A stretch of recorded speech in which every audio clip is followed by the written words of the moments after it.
আর আল্লাহ তাআলাকে খুশি রাখা, খুশি করা যত সহজ, খুশি রাখা আরো অনেক বেশি সহজ। কিভাবে? খুব ভালো করে বুঝুন। আপনার মাকে খুশি রেখেছেন, বসকে খুশি রেখেছেন, নেতাকে খুশি রেখেছেন, বউকে খুশি রেখেছেন, বান্ধবী বন্ধুকে খুশি রেখেছেন, একটু অন্যায় হলে রেগে যায়, তাই না? আল্লাহ তাআলা কত ভালোবাসেন বান্দাকে। আল্লাহ তাআলা বলছেন, আল্লাহ রসুল সাল্লাল্লাহু আলাইহি ওয়াসাল্লাম বলছেন, আল্লাহ তাআলা বান্দা যখন গুনাহ করে ফেরেশতাদের শিখিয়ে দেন, গুনাহটা সঙ্গে সঙ্গে লেখো না, গুনাহটা সঙ্গে সঙ্গে লেখো না, সারাদিন অপেক্ষা করো, দিনের ভিতরে যদি তওবা করে ওর নামে কোনো গুনাহই লেখো না। আল্লাহ তাআলা রাত্রিবেলায় হাত বাড়িয়ে দেন, বান্দাকে বলেন যে বান্দা দিনের বেলায় গুনাহ করেছো, এখন গভীর রাত, কাউকে লাগবে না, তুমি তওবা করো।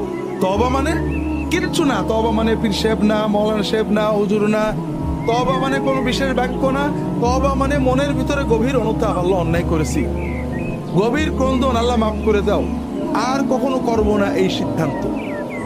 আল্লাহ বলেন বান্দা আমি এই হাতটা বাড়িয়ে রেখেছি, রাতের গভীরে একাকী, কেউ জানবে না, তুমি একটু মনের সিদ্ধান্ত নাও, আমার কাছে ক্ষমা চাও, তোমার সব গুনাহ ক্ষমা করে দেওয়া।